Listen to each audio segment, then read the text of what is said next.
dakila at higit pa sa lahat. Ang awit na ito ay alay ko sa'yo. Ang himig at titig ay pag-ibig sa puso ko. Ika'y nag-iisa, ikaw lang sa mundo ang may pusong wagas, ganyan ang tulad mo. Ang awit na ito ay alay ko sa'yo. Ang himig at titig ay pag-ibig sa puso ko. Ika'y nag-iisa, ikaw lang sa mundo ang may pusong wagas, ganyan ang tulad mo.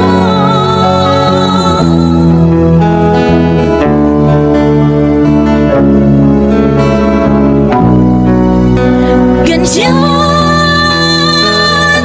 ang tulad mo.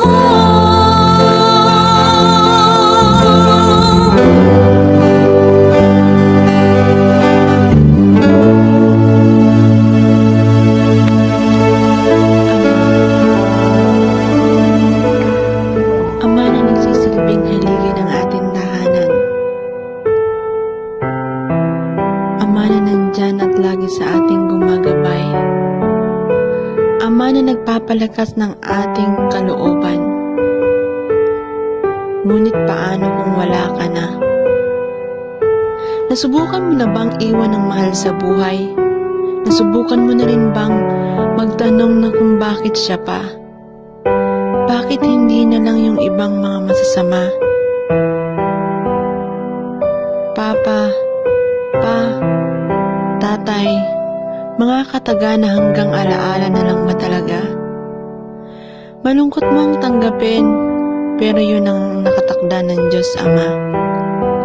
Pero bakit may mga anak na kayang magbaliwala? Nasaan ang mga pusong pinagkaloob ng Diyos sa kanila?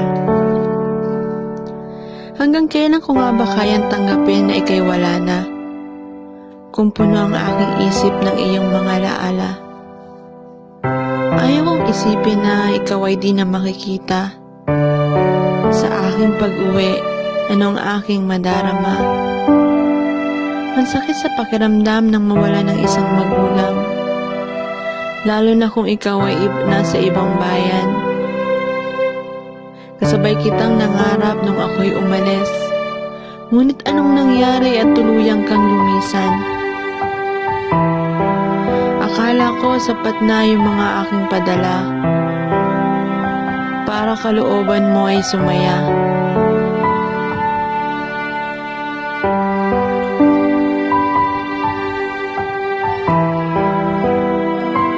Ama, sa iyong mga huling sandali, pasensya na po talaga kung hindi ko na ipadama ang tunay na pag-aruga ng isang anak sa kanyang ama.